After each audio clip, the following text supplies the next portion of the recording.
LTV Action Sports is brought to you in part through the generous support of these Leominster sponsors. MP Crowley Company Incorporated, www.mpcrowleyinc.com.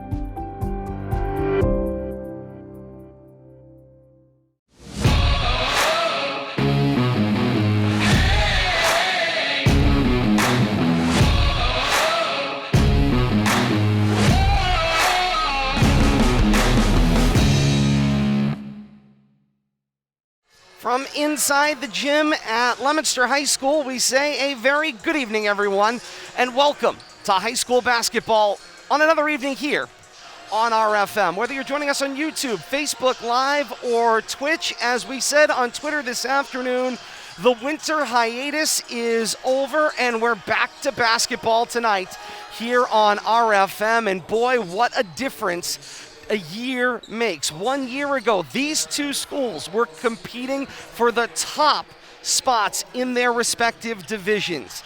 Tonight they come into action, both just hoping to hang on to playoff position in Division 1 for the Wachusett Mountaineers and in Division 2 statewide for the Leominster High School Blue Devils. Blue Devils come in with an 8-5 overall record. Meanwhile, the Mountaineers 5-9. For Leominster, they pick up a win last night. They've got to go back-to-back for one of the first times this season, maybe the second or third total time they've had to do it, but one of the first certainly in the new year.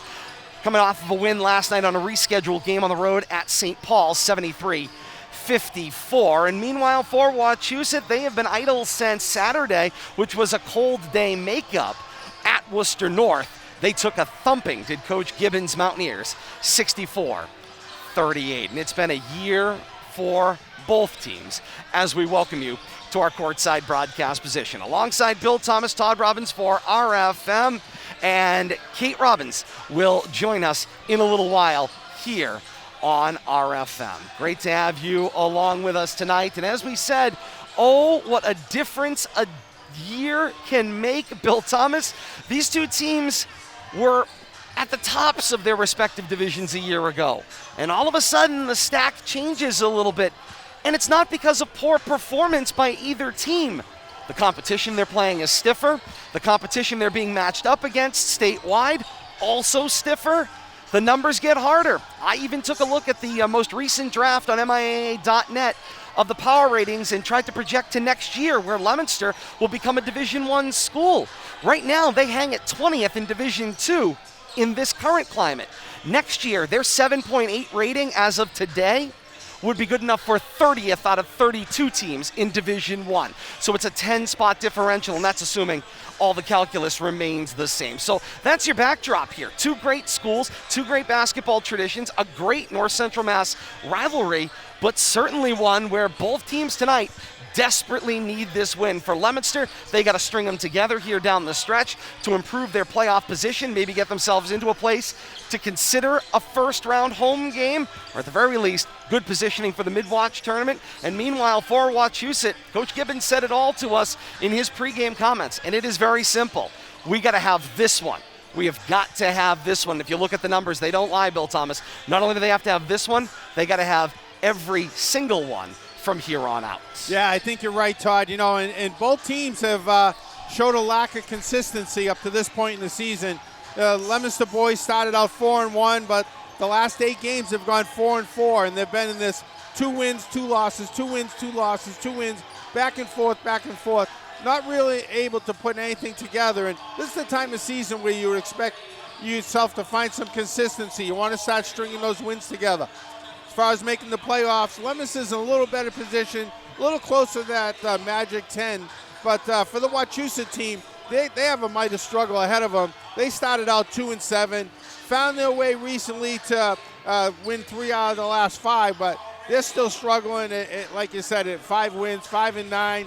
They have a tall task, and you know this is really where the Wachusett Mountaineers need to start putting their season together if they have any hopes of making the Division I playoffs. No, you're absolutely right, Bill Thomas. And by the way, not that I'm ignoring Bill Thomas here. Some information was just passed to me, so I'm having to multitask a little bit on camera there. I tried to stretch my thought. Thank you. I appreciate that. As we continue tonight, Bill Thomas, when I look at this Wachusett team, everyone is going to say, where do we begin? And everyone's looking down the roster going, where's Tucker McDonald?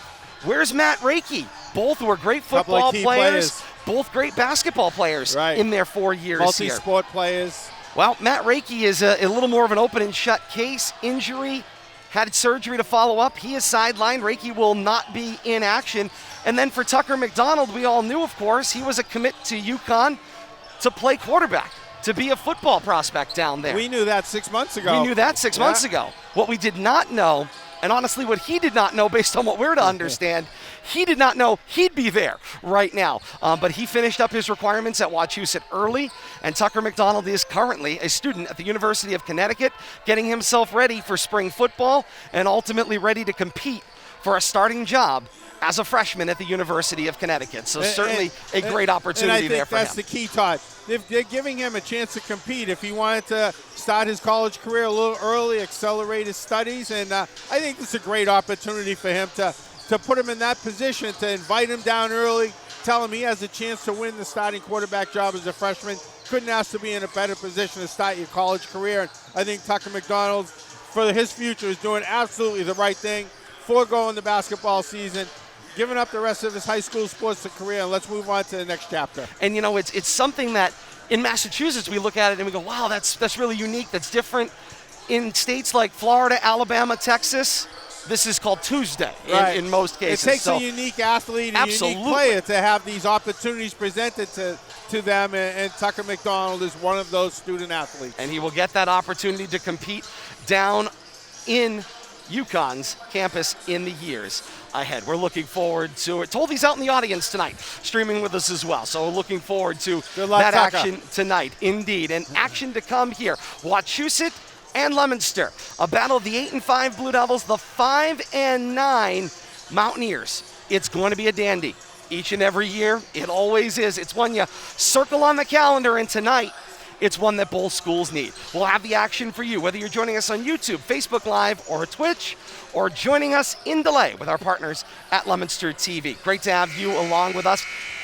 Introductions, national anthem, and so much more when we continue right here on our FM. Stay with us. And with that, we're ready for basketball here inside the gym at Leominster High School. 5-9 Mountaineers, 8-5 Blue Devils, and we are ready for hoop action tonight. Bill Thomas, been on a little hiatus, as we said, but this is a game that we know each and every year is going to be fantastic, and you just add in the necessity for a win for both of these schools, and it's hard not to be excited about the action we're going to see over the next couple of hours. Yeah, we're always expecting a tremendous matchup between these two teams, one of the premier matchups in Central Mass, but different sense of urgency coming into this game for both teams tonight. Haas gets ready to jump against Zingarella. Ball is up. Zingarella with the authoritative win, and then the immediate throwaway as McGeary tried to go right back to Zingarella and instead sent it into the Blue Devil bench. Yeah, not looking. Thought he was going to bring it up court. Pass bounced right by him. An unforced error, to say the least, right off the bat. This is Jack Dada. Circle it back for McCormick. Fake right, spin inside, stripped on his way to the basket by the sophomore Marziak, who has been part of the ever-changing lineup for Coach Tom Gibbons as he tries to find the winning combination for his team. Mountaineers settle into a half-court offense. Jason thought about it. Working on Dada. Jab step, circle back, kick to the top of the key. Crochet pulls up for three and drills it, and the Mountaineers open the scoring with a 3-0 lead. Nice way to start. Get on the board quickly for the Mountaineers after that unfortunate turnover. Sort of settles things as Dada goes down the lay-in good. Working the baseline. And it's a one-point basketball game. Dada loves that baseline from the left side. Everything from the left side. They shouldn't even guard him when he's on the right side of the basket. Everything comes from the left. He has a preference Marziak runs the point. He is working on the sophomore Jack Dutta as they cross the timeline. It's interesting to see how Dada responds to the start tonight. Indeed. Zingarella bounce back to Chasen, pull up for three, doesn't go. Haas crashes through the baseline and comes up with the loose ball rebound. That's Chase's job right there, control the board, especially on the defensive end. How about Jaden Johnson, the sophomore, Bill Thomas, 22 on the floor tonight for Leominster as Dada drives the lane and gets it to go. And Leominster's got the 4-3 lead early. Johnson gets his first start, at least here on RFM this season. Yeah, it's good to see some different players getting opportunities. Coach Crutchfield mixing and matching a little bit. Dada from the left side of the lane, once again, his favorite side. Zingarella, underhand for Chasen, through the lane, kick into the cheerleaders on the sideline. Too tall for Marziak to bring it in.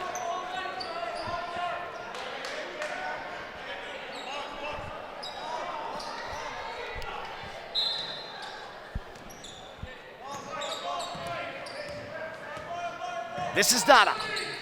Bringing up cross timeline, left to right. Leominster wearing the home white over white, royal blue and black trim as McCormick slashes to the lane and good. And Leominster pushes their lead to 6-3. 5:45 and counting to play here in quarter number one. Blue Devils framing in those royal blue numerals as Zingarella goes to the lane. He gets fouled before he takes off on the shot. Johnson is called as the second defender with the grab. And they do say it was in the act of shooting for Zingarella. He'll go to the line for 2 shots. A little generous there. It looked like it was out at the top of the key, but they do give him a couple of opportunities from the line. Bill Thomas, I'm going to correct what I said. They gave him the basket plus the one to follow, and we are tied at 6 as the drive to the lane, and McCormick gets that one to go.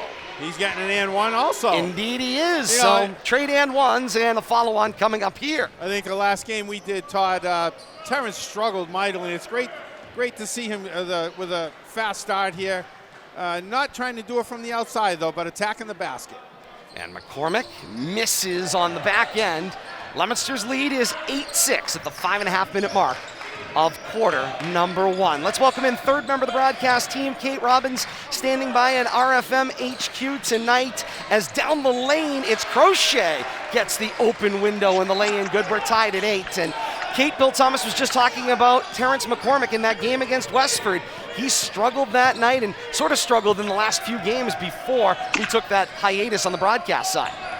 May have struggled on that evening, but having talked to a member of the coaching staff from St. Paul Diocesan, the team that Leominster played last night, McCormick was the person that picked up the slack. Dada had 20 last night, and McCormick was the second one up. I think he ended the night with at least 12 last night. So he has been contributing as of late, but Leominster as a team on a bit of a slide right now. Dada gets bailed out with 1 second on the shot clock. He will go to the line to shoot 2, and that is a generous timing on that foul, Bill Thomas. No doubt he got fouled in the act of shooting, just he was a long way away. Leominster had limited prospects, and he got lucky to force that shot up and draw a foul. Yeah, and he was out of control in the process of forcing that up, but got hacked and getting himself a couple of freebies. Sometimes things break your way. 9-8 Leominster, 4:42 to play here in quarter number one, and great to have you along with us here on RFM Live tonight, YouTube, Facebook Live, and Twitch. Schedules available as well as the amalgamation of the tweets from reporters all across central Massachusetts. Some of the best resources all brought together at Media Rivalry for that one. Dada completes that trip to the line. 10-8, 4.5 to play here in quarter number one. Marziak to Doncourt. Back into the basketball game at the stoppage. He dropped it off to Zingarella. Doncourt sets the pick for Zingarella. Frees him at the top of the key. The switch to Haas. Swing corner. Jumper is short of the mark for Chasen, but run down by Doncourt. He'll reset at the top of the key, and it's 30 to shoot for the Mountaineers as that shot just scraped iron. Zingarella drive left-hand kick, and he gets fouled on the floor as he tried to pass down the lane for Chasen. And so it'll be a Mountaineers possession under the hoop.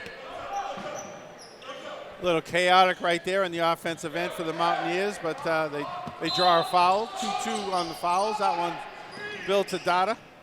Marziak gets the inbound. Jumper will not go. Dada battles rebound. It is recovered on the play by Harper. Circled back out for Zingarella. Double clutch doesn't go. Follow on will go for Chasen. Right place, right time.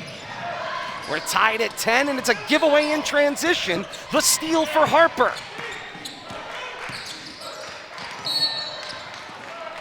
And a whistle on the floor. This one will go against Leominster.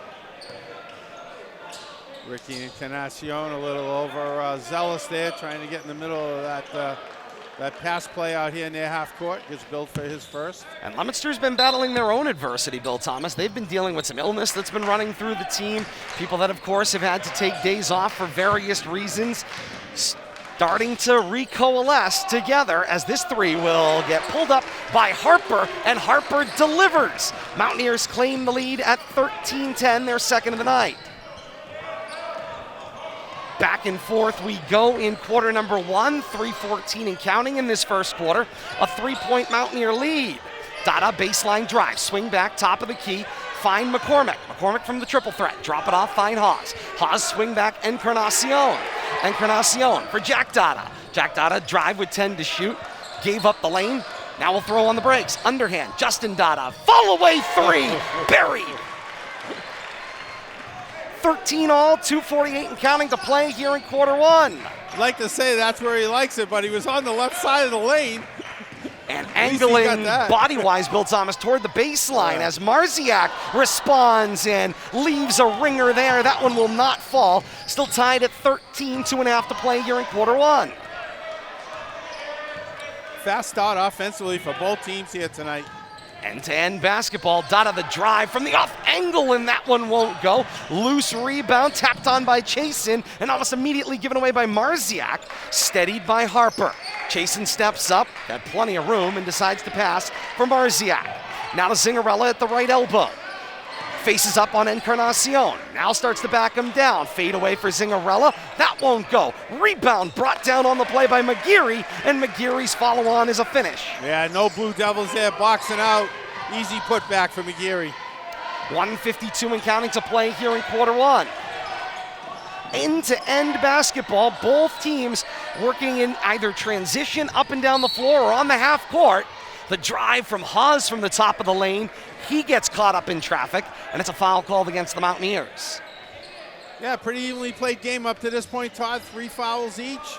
15-13, Mountaineers with the early lead here in the first quarter. 1:42 to play here in quarter one. 15-13, Wachusett's lead is 2. Dylan Carr checks into the game. He will have the inbound for Dada. Dada pulls up for 3 from straight away, and he delivers. And the scoreboard has gone out inside the gym at Leominster High School. They will check the equipment. 16-15, Leominster's lead with the delivery from that 3-pointer from Justin Dada. And Kate, I know you've got the numbers back at HQ for Dada. It's been a red-hot start. Lights out for Dada. I think that makes the score up. It's going to be 16-15. They found the plug. You're absolutely right. He has been lights out. He already has 2 baskets from behind the 3-point arc. He has 2 other made baskets from the field, and he has 2 free throws as well. So that's 6 + 4 + 2, Bill Thomas. That's 12 first quarter points already for Dada. You think he's looking to get to 1,000 points sooner rather than later? He might get it tonight, Kate. You mentioned 58 coming into the night. The 1,000-point watch for Dada. Thank you so much, Kate. Zingarella, swing, find Chasen. Chasen down the lane. Kick with the handoff for Harper. Harper's 3 away will not go. And McCormick will reel it in. And here comes McCormick back down floor. Left to right, Leominster half court right. Under 30 to shoot. Find Encarnacion. Final 1:10 here in quarter one. Carr stripped at the top of the key by Chasen, who will bobble it to the reverse arc. Kick for Harper, who delivers another 3. Under a minute to play here in the first quarter, and Dylan Harper, the junior for the Mountaineers, has been the storyline, red hot since entering the action off the bench. And a 5-second closely guarded call as Harper draws that on McCormick by keeping the coverage tight. Good job right there defensively. McCormick with just nowhere to go, arms everywhere. Gets that closely guarded call against him. And back down floor, here come the Mountaineers. 38 seconds to play here in the first quarter, about a 10-second differential shot clock and game clock. This is Marziak, head fake. Take it back out, top of the key. Crochet for Chasen. And Chasen will back it out past that volleyball restraining line. Now the half circle to Marziak. Mountaineers are going to hold with 7 to shoot, 18 to play. Down the lane, Zingarella the double clutch. Caught up in traffic, does not go. Shot clock off, 10 seconds left here in the first quarter. Leominster looking for the final shot of the quarter. McCormick out at the half circle, trying to get some help. 3 seconds. Swing Encarnacion launches the three. Marziak the rebound, and that's the way quarter one will draw to a close. Mountaineers opened the scoring, Bill Thomas, after the teams exchanged turnovers, and they end up controlling the action through one quarter, 18-16 through one. Fast-paced action back and forth. Each team had their own breakout scorer there in that quarter, and yeah, that's where we're at, 18-16, but tell you, great action up and down. Great to see both teams get off to a nice offensive start here tonight. Kate Robbins is back at headquarters, and Kate, you've got an update on first quarter stats. I most decidedly do. Obviously, the most important one right now, Leominster finding itself in a 2-point deficit, 18-16 right now. 2 Blue Devils contributing to the stat sheet. It's McCormick with 4 points, and it's Justin Dada with a team-high 12 points in the first quarter. So that means 46 more to go. For the Mountaineers, Zingarella has 3 points. Harper has a team-high 6 points. Chasen has 2. McGeary has 2. And Croce has 5 points to his name as well. So 5 different Mountaineers have contributed to the stat sheet. 2 Blue Devils, but it's a big one. One of them, Justin Dada. All right, Kate, thank you so much. And yeah, Dada the story. 12 points in the first quarter.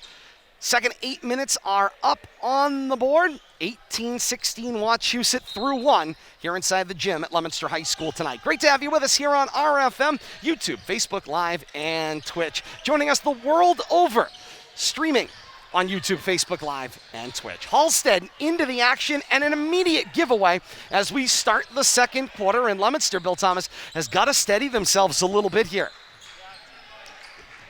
Turnovers are hurting them. Whoa, big block right there. Scrambles back in the play with the swat of Marziak. Got to take better care of the basketball, though, Todd. You're right. Halstead with the left-hand dribble, find Carr. Cycle for Dada. Dada will swing back top of the key. Mountaineers know better than give him an open look no matter where it is on the floor. That is correct. Swing, Dada pops the three, front rim, no, rebound, rolls its way into the hands of McCormick, and Leominster gets another opportunity on the trip. Good hustle right there by Terrence. 7:04 and counting to play here in the second. McCormick through the trees, lost possession, recovered on the baseline, and got a shot up and good. Got a call on the floor here. Loose ball foul. I think they gave him the basket, Todd. But basket's good at 18 all. I wanted to say it was actually touching after the play. Might have been a warning delay, for touching the ball. Delay, yeah. 6:55 to play, second quarter, 18 all as we continue back and forth in this one. Chasen.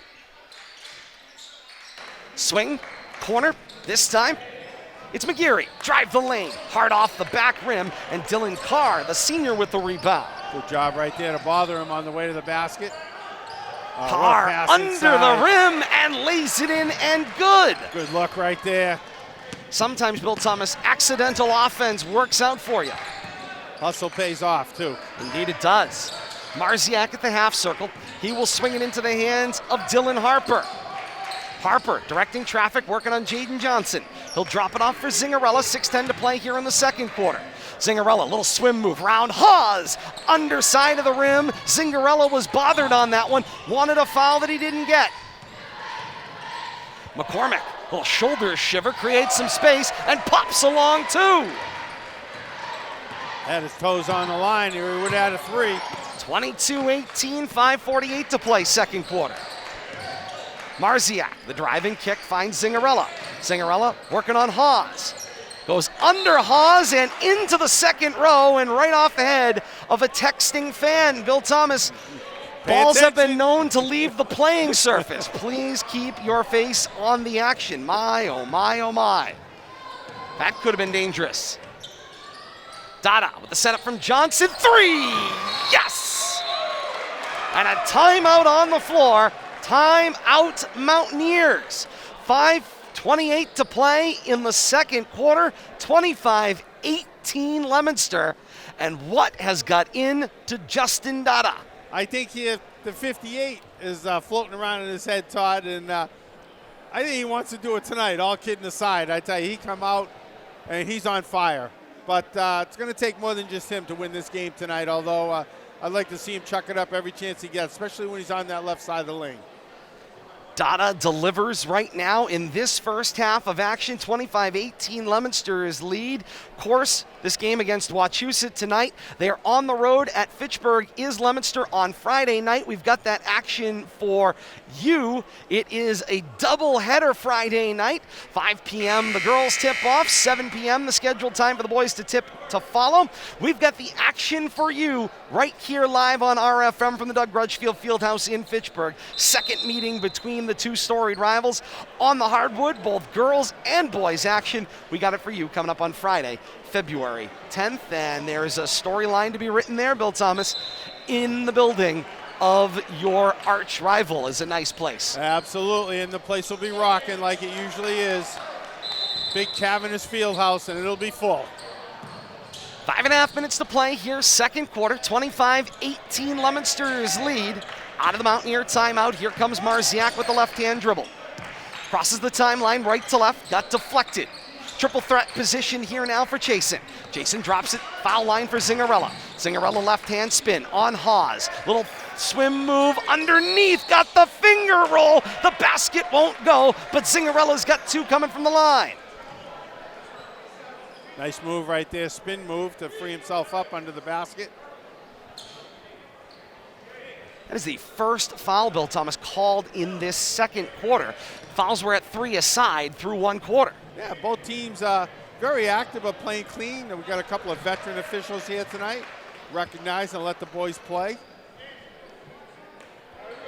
And the action has had a nice smooth tempo up and down the floor. And honestly, Bill Thomas, a little disappointed in the crowd here inside the gym at Leominster High School tonight as Zingarella completes a pair and closes this to a 5-point game. I think teams and fans looking at the records a little much as Dada launches from North Leominster and delivers here on Granite Street. I think he was in the first row of the bleachers, all kidding aside there, Todd. That looked like it came from the bench. 28-20, down the lane, Zingarella, front rim, no. Got his own rebound, Doing it all. and the follow-on goes. The only green shirt under the basket, and he's taking care of business. 6-point lead for Leominster at 28-22. Carr sets a couple of screens. Dada steps back. Dada working with the right-hand dribble. Drives, underhand kick. Find Jaden Johnson. Johnson, space, underhand. Finds Hawes. Hawes can't complete the lay-in. To the floor, got his own rebound, shovel it out to Dada. Swing for McCormick. McCormick jab step, goes Jaden Johnson, far left corner. Drive, kick, Hawes, got pushed, didn't finish the lay-in. He was the guy that started the play, and unfortunately couldn't finish it. Yeah, good look by Johnson, though. A couple good dishes, just couldn't get the basket to go down off of those passes. Zingarella back for Marziak, and they play catch at the top of the key. Halfway through this second quarter, 3:50 and counting. 28-22 Leominster's lead. Marziak, the left-hand bounce, puts it into the hands of Zingarella. Zingarella, round the world, 7 to shoot. Harper, jab step, step back 3, does not go from the left corner, and Hawes has got the rebound. And back down floor comes Dada. Crossover, pocket picked into the hands of Zingarella. Zingarella working on Johnson, uses the drag, and the lay-in will go. Nice job right there, never let up, got the defender moving backwards. Johnson pretty much helpless in that situation. Dada on the left block, back to Johnson. Swing, McCormick three. Back rim, no. Carr, rebound, had position, and just adjusted the body for the bang off the window and 2 points. Nice job right there. Big bounce off of that rebound, off the rim, in the right spot, right time. Found a way back up with that offensive rebound. 2:50 and counting to play here in the second quarter.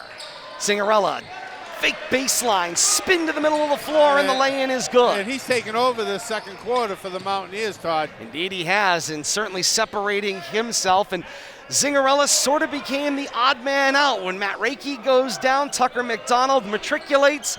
Zingarella was sort of the guy left here as the senior leader, and he is showing it tonight as Coach Crutchfield will spend the timeout. 2:26 to play here in the second quarter, 17 to shoot on the possession, and Coach Crutchfield wants to call a huddle to bring everyone together.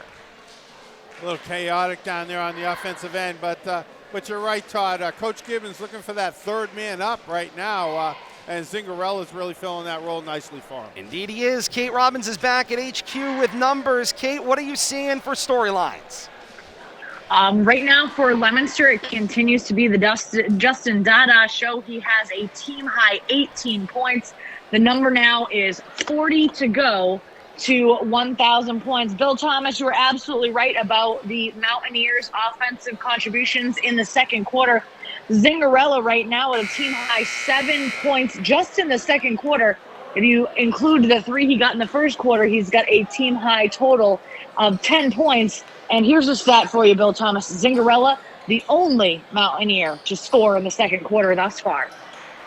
And that says an awful lot there, Billy, and you said he took over. He took and over. He quite literally has. I mean, every trip down the court, he's been driving and taking advantage of what the defense will give him, pushing the defense back and getting them on their heels, taking full advantage of it. Dada with the underhand for Jaden Johnson. Swing back Dada. Dada with the left-hand drive. Find Johnson. Johnson drives. Shot clock expires. And they are going to call it a shot clock violation on that action, as there was some question about possession in that case. And when they came back in from that timeout, they only had 17 seconds. I think the Blue Devils lost track of that situation right there, not having the full shot clock to work with, Todd. I believe you're 100% right, Bill Thomas. Mountaineers bringing it up. Marziak under 2 minutes to play. 1:57 and counting to play, second quarter in a 4-point basketball game. 30-26, Leominster's advantage. Zingarella with the ball off his right hip, switches it to the left hip. Working on Encarnacion. Send it back, top of the key. This is Harper. Harper for Marziak. This battle now with Zingarella and Encarnacion, Bill Thomas, is going to be something to watch as Marziak fires up the left-hand 3. Battle for the loose ball between Johnson and Harper ends up out of play, and it's Leominster basketball. Yeah. That's no accident, because it's going to be Encarnacion's physicality against Zingarella's power. You're right, and we know Encarnacion's not afraid to push his weight around. He'll give those fouls if that's what it takes. The shot gets the back rim, and the ball pulled down on the baseline. This is Harper. Up floor, feed. The jumper for Marziak in the right wing will drop. 30-28, a 2-point basketball game. Final minute 8 of the second quarter. Encarnacion bounces it into the hands of McCormick. McCormick dribbles back toward top of the key, circles behind. Encarnacion 3 in the right corner, doesn't go. Carr taps the loose ball to McCormick. Leominster's got a fresh 35. They're down to 29 of it and counting. Final 48 seconds before halftime. Johnson swings it back for Dada. Dada gonna make the handoff for Johnson. And I'll go right back to Dada. Into the corner left, little give and go. Leominster just sort of yo-yoing the basketball at the moment. McCormick calls for a rebalance of the floor. Dada will go to the right. Dada with 6 to shoot, now 5. Bounce it back to McCormick. McCormick spin, fall away, goes at the shot clock buzzer. 20 seconds before halftime. What a dagger right there. 1 second left on the shot clock. Bails himself out with a turnaround 3-pointer. And an absolutely no-way angle it goes, and we're still playing. 7 seconds before halftime.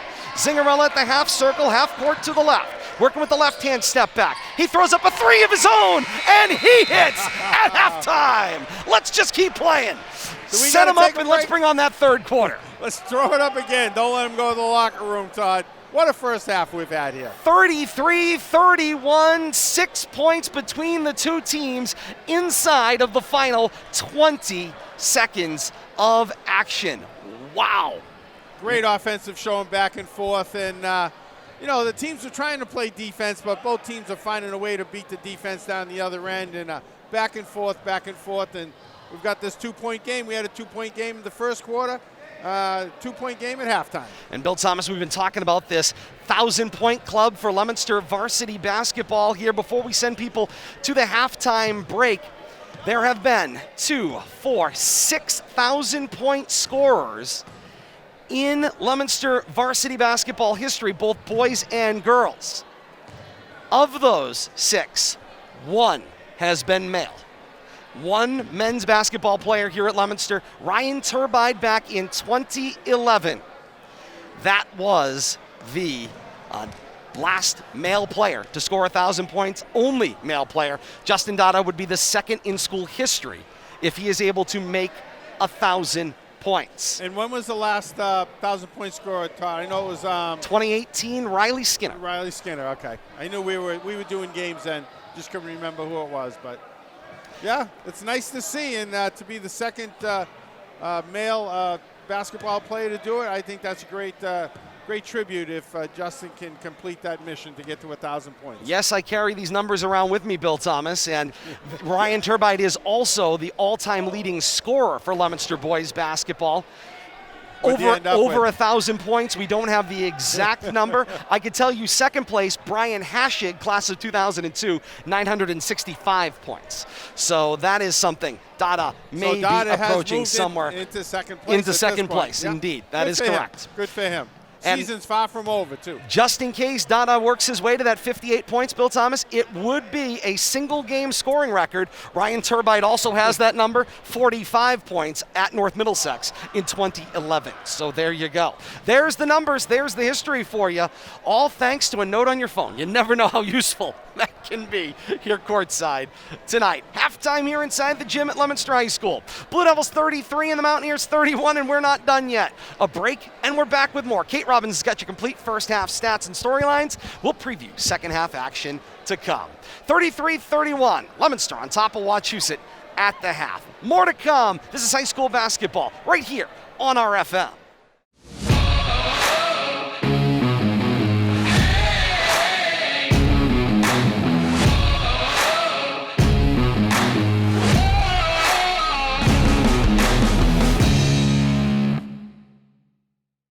LTV Action Sports is brought to you in part through the generous support of these Leominster sponsors. MP Crowley Company Incorporated, www.mpcrowleyinc.com.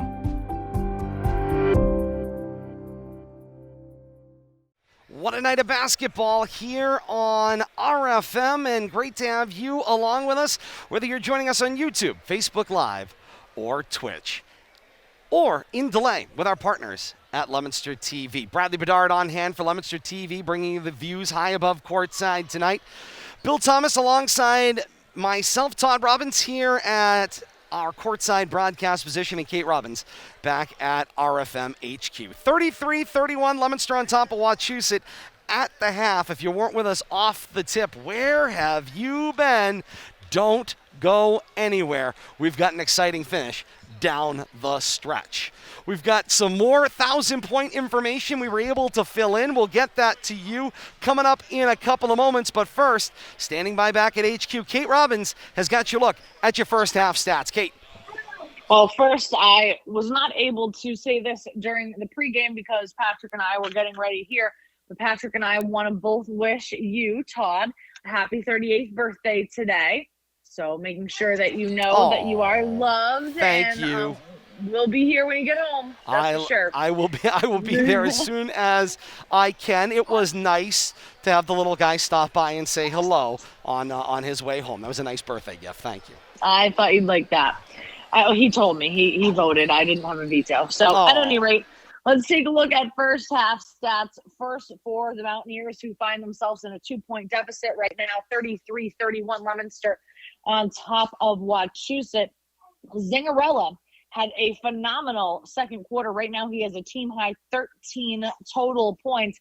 He had 10 second quarter points for the Mountaineers. Harper has 6 points, Chasen with 2, McGreary with 2, Croce with 5, and Marjak with 2 points as well. As a team, they've shot 2 of 2 from the line, 7 rebounds, 2 steals, 6 turnovers for the Mountaineers. Now for the Leominster Blue Devils, team totals first, 12 rebounds, no steals, 7 turnovers. We take a look at the individual notable statistics first as a team, 2 of 3 from the line. They've shot 66% from the free throw line.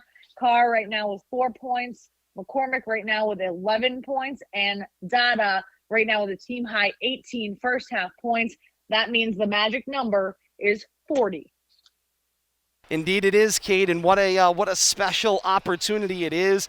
Would be the opportunity to be the second boys basketball player all time, and you consider the history of the boys basketball program here as part of a storied athletic program here in Leominster, just be the second male athlete all time to go over 1,000 points. Kate was able to do a little great research out there. 1,136 in 2011 was Ryan Turbide's number. That is now the number 1 all-time scorer since 2011. We now know Justin Dada, second all-time scorer, and Brian Hashig from the class of 2002 will drop into third. So, Kate, great job there. And I think we can officially thank Miss Carla Turbide as well for the social media post. 12-year anniversary just passed January 27th, 2023. 12 years since Ryan Turbide set his 1,000-point mark here in Leominster.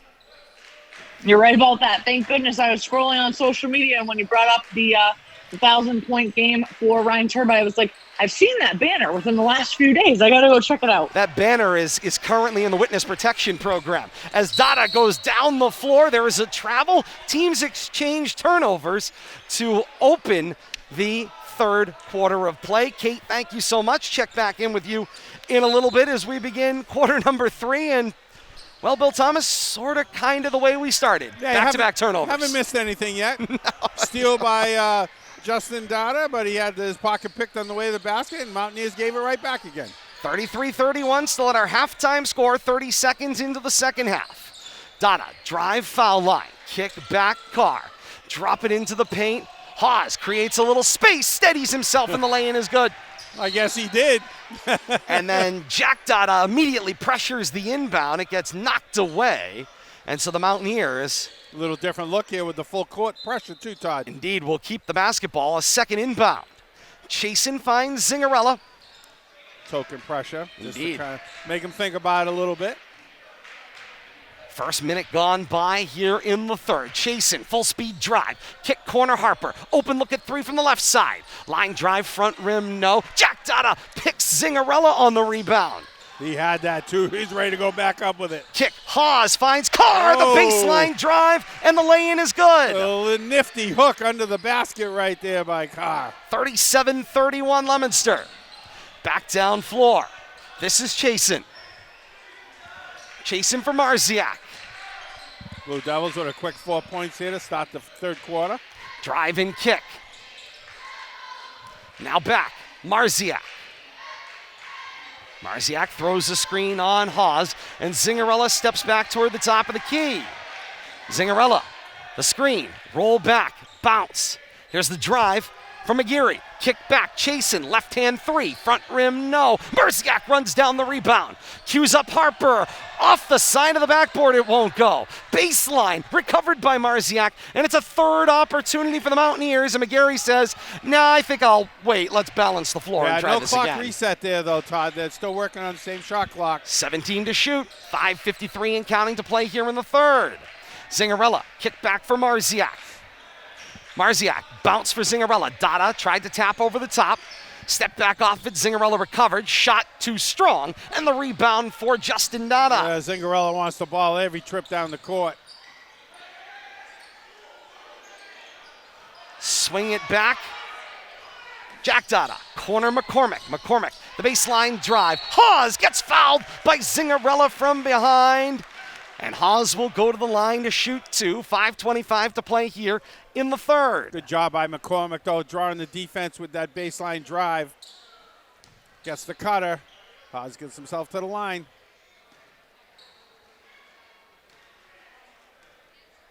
Haas, that deliberate pace. Game against Westford left a few of these short, and there's one there. And these are point opportunities, Bill Thomas, that Leominster really can't afford to pass up. Yeah, exactly. You know, they've come out scoring 6 here to start the third, but these free ones, you got to make these, Todd. Haas with the big exhale, He knows and that one will go. Good job by Chase, though, taking his time on that second one. The drive down the sideline. Possession was held by Zingarella, and Coach Gibbons got the timeout before the strip. 5:20 to play in the third quarter, 38-31.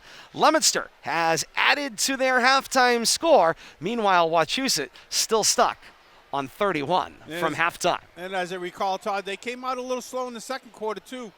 After having a 2-point lead between the first and second quarter breaks, Leominster came out hard in that second quarter and scored, I think, the first 8 or 10 points. Mountaineers had to battle back in the entire second quarter to get close at halftime, and they've fallen behind early here in the third quarter once again. Got a little update on the schedule here ahead for this boys basketball program. Got the doubleheader Friday night here on RFM against Fitchburg. Then it's a Valentine's Day matchup with Shrewsbury, followed by Bedford and Haverhill to close the season. 3 straight home games for the Blue Devils to close out the regular season. Being told that that game against Bedford, which was scheduled for Friday the 17th, will be moved to Thursday, February 16th. And that is due, Bill Thomas, to the forthcoming Midwatch tournament, which will be played, and it will be played going into vacation week. Remember, of course, the cutoff date for the MIAA statewide postseason is February the 23rd, which is the Thursday of school vacation week. The first 2 rounds of that tournament will count toward a team's power rating. The championship game will be contested in the Midwatch after the cutoff for the MIAA postseason in all sports here this winter. Shot goes up, front rim no, and Haas flies in for the rebound. And speaking to Athletic Director Dave Palazzi about sort of what the agreement was and why the athletic directors arrived at this, Bill Thomas, and it's simply put, weather and other unforeseen circumstances. You can't guarantee that that game will squeeze in before that MIAA deadline. So you know what? You just lop it off, and you're just playing for the banner. I think it's a good move by all involved.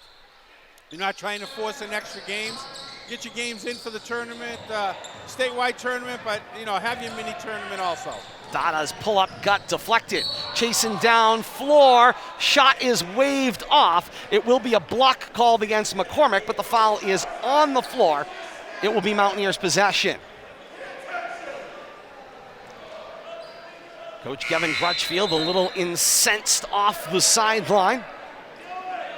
McCormick was backpedaling, and Zingarella was coming right at him with a full head of steam. Block charge, you had a 50-50 ball.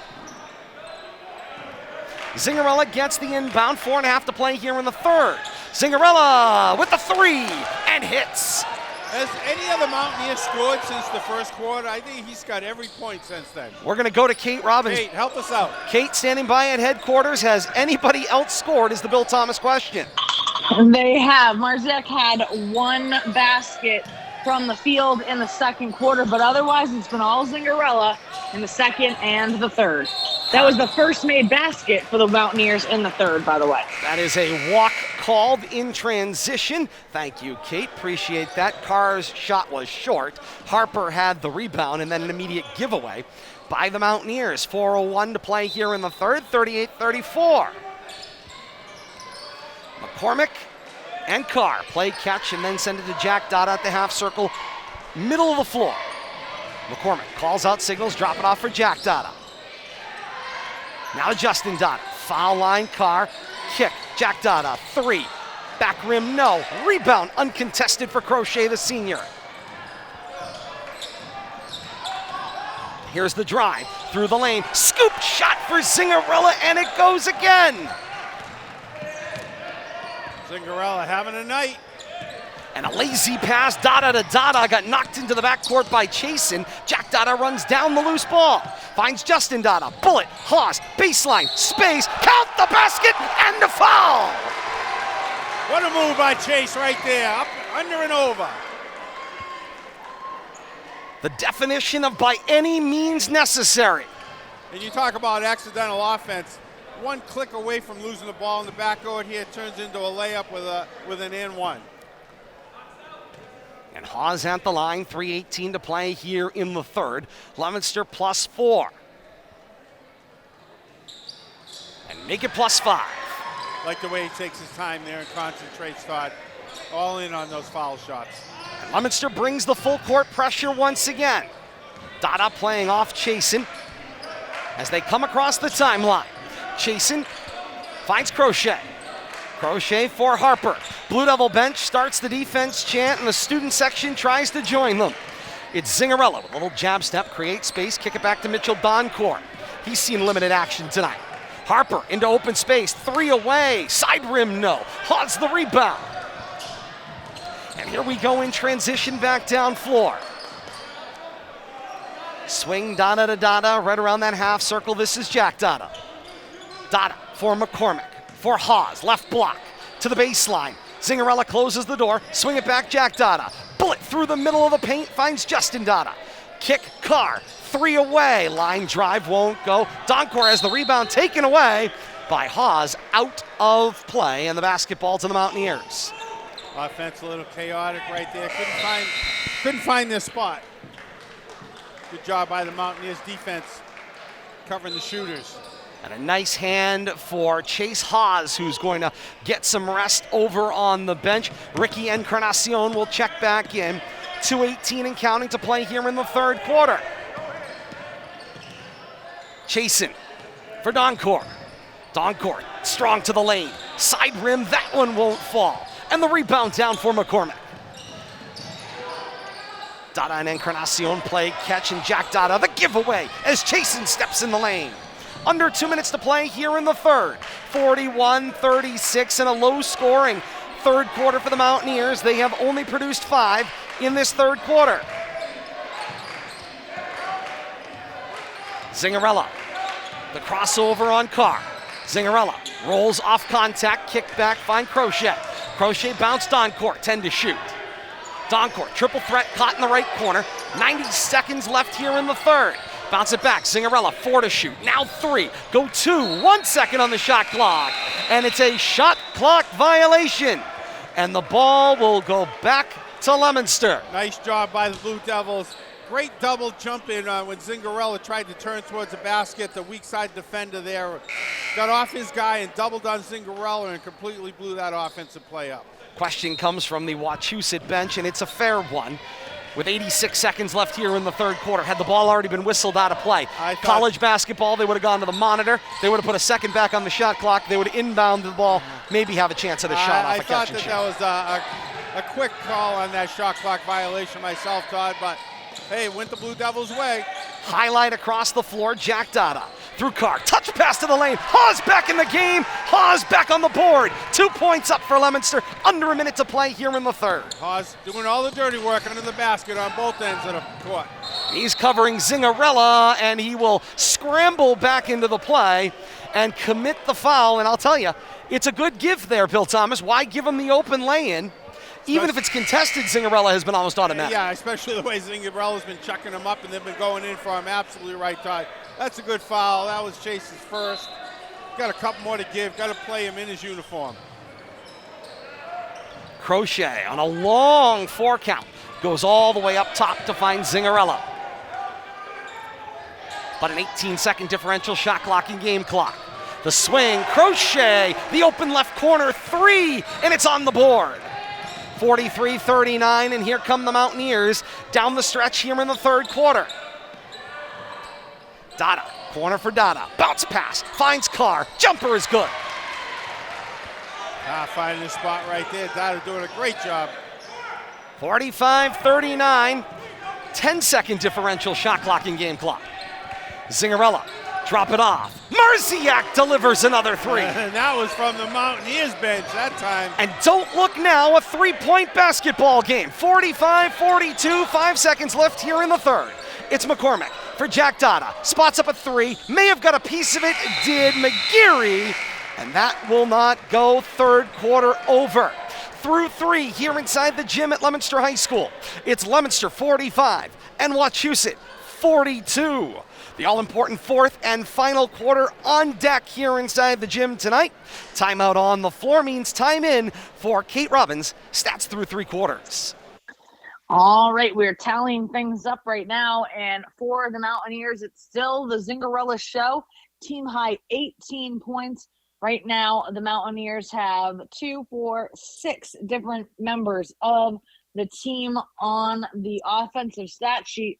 Notably for Leominster, both McCormick and Justin Dada kept scoreless in the third quarter. Chase Hawes and Derek Carr were the only contributors to the stat sheet in that particular quarter. So just thoughts there. We did get a comment on the Facebook feed about your mask, Todd Robbins.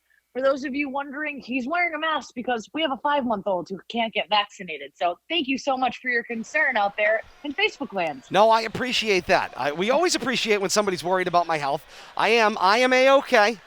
But 6 months. No. 6 months yesterday, as they it turns out. They just wanted you to know that COVID was over and that you needed to take the mask off. I'm just letting them know I have a 5-month-old who's not vaccinated. But thanks for your concern. We certainly appreciate those who worry about it. Thank you so much, Kate. Fourth and final quarter persists. Here we go. 45-42, Leominster on top of Wachusett. Dada will drop it off for McCormick. McCormick closely guarded by Chasen. Bounce it into the paint. This is Hawes. Hawes with the handoff. Find Chasen. Swing back for Hawes. 7:35 and counting here in the fourth. The drive. McCormick draws a little contact. Finds Hawes. And the lay-in goes. Good job right there. Once again, drawing the defense on that baseline drive. Finding the open player on the weak side of that lane. And the Leominster lead is 5 once again. 7:15 to play here in the fourth. Here's the drive. Chasen with the contact. And Hawes headbutts the padding on the baseline as he's going to get billed for the foul. Nice job right there. Zingarella setting a nice pick, freeing up the ball handler for that drive to the basket. Thank God for that padding over there. We'd hate to see Chase hurt himself. Chasen at the line with the left-hand free throw. That one gets the front rim and won't go. It's amazing, Bill Thomas. Viewers tuning in looking for the State of the Union came to the wrong YouTube feed. If they want to discuss politics, we can do that anytime they want, but not tonight here on RFM. State of the Union is on DVR tonight. You can catch this basketball game first. 47-43. And back down floor, this is McCormick. Into the corner, it's Dada. Swing for Dada, top of the key straight away. 6:55 and counting here in the fourth. Back and forth we go. McCormick gets the shot at the three. Side rim, no. And the loose ball rebound finds Zingarella. Zingarella comes down floor behind the back. He will bounce. Swing. Marziak, three, splash. He's found a spot over there. 47-46, Leominster on top of Wachusett. 6.5 to play here in the fourth quarter. Dada bounces in the corner, and a held ball, and to the floor they go. Foul will be billed to, I believe they said 12. Chasen had the hold there, Bill Thomas. That's his first. Only 3 fouls aside, Todd. For the end-to-end action, it has been incredibly clean. You do not have to play a physical basketball game in a telephone booth in order to have it be enjoyable. It's McGeary with a clean block, and then the transition gets stopped as Marziak goes to the floor. He may have either rolled his ankle, Bill Thomas, or might have gotten stepped on as he got underneath that action as it progressed out on the floor. Good job by the officials to stop that play as quick as they could. Not leave him there. You know, they could They couldn't let the play go on, but I think at the high school level, you got to kill the play. Well, Good and job. especially when the ball has turned over. So they were on the offensive side of the floor. So the turnover into their possession. The officials will stop the transition. They'll reset. 6:15 to play here in the fourth quarter. A 1-point basketball game at 47-46. And they're going to miss him. Meserek's been their hot shooter. This is Jason. Jason drives, left hand, lay-in, misses everything. Dada not able to bring in the rebound. Chasen scrambles back in the play, he gets it. 3 Blue Devils unable to bring in the rebound right there. How Chasen got back on that ball, I have no idea. Zingarella walks it all the way back to the timeline. Swings to nobody in particular. Finds its way to Chasen, bounces it to Crochet, and then back to Chasen. 15 to shoot, 5:46 and counting here in the fourth. They play catch. Top of the key, Zingarella. Zingarella behind the back, working on Hawes. Got down the lane with the space, and the lay-in will go. Nice job. Blue Devils tried to jump in and double, but he worked his way around them. Mountaineers reclaim the lead at 48-47. McCormick keeps the ball alive, finds Hawes. Hawes lost the basketball. It's Mountaineer basketball. Wow. Good job on the triple team there under the basket. Hawes had an open Blue Devil, just could not get it to him. And Coach Kevin Grutchfield spends the timeout. 5:24 to play in the fourth quarter. Down 1. It's Wachusett 48 and Leominster 47. And once again, Bill Thomas, after a so-so third quarter, here comes Wachusett's offense charging here in the fourth. Yeah, and 2 players have really kept him in it, Meserek and Zingarella, but we'll have to see who steps up now with the twisted ankle. Meserek is on the bench over there. We'll have to see if he can make a quick recovery, but other than Zingarella, I'm not sure who the Mountaineers can look to. He's taken over the game. He's carrying the Mountaineers on his back at this point. 5:24 to play in the fourth quarter, 48-47. Wachusett on top of Leominster again situationally coming into tonight. The latest update as of 4 a.m. this morning from the MIAA. In Division 2, Leominster's 8-5 record put up against their power rating, a power rating of approximately 7.8 plus, good enough for a 20th seed. Top 32 and 500 or better records qualify for the postseason statewide as of the cutoff on February 23rd. Meanwhile, if you were Wachusett coming into tonight, your 5-9 record was not 500 or better. It did clear the minimum win standard, I do believe, but they need to make that 500 mark in order to qualify for the top 32. They were number 31 at this point in time. Dada lost the ball in transition, and the lay-in for Chasen is good, and the Mountaineer lead is 3. Tough turnover right there. After an explosive first half, Justin Dada has been awfully quiet here in the second. He'll play catch with McCormick and Jack Dada. Inside, Jack Dada finds Carr. Carr got some space and didn't know it, ends up looking for a pass. Dada, 3 from deep, and it's good. Half-court 3, that should be 4. 50 all. 4.5 to play here in the fourth quarter. 1 year ago, these two teams played to a heart-stopping overtime excitement. Will we see it again? 4:20 here in the fourth. Down the lane, Dada makes contact with Zingarella, uncalled. Back down floor, it's McCormick. Gets underneath, and the lay-in will go. Good quickness right there by McCormick. No slowing him down on that drive. Leominster back on top at 52-50. 4 minutes left here in the fourth. An open pass, McGeary could have got the and one, will not, but he's got the lay-in. We're at 52 all.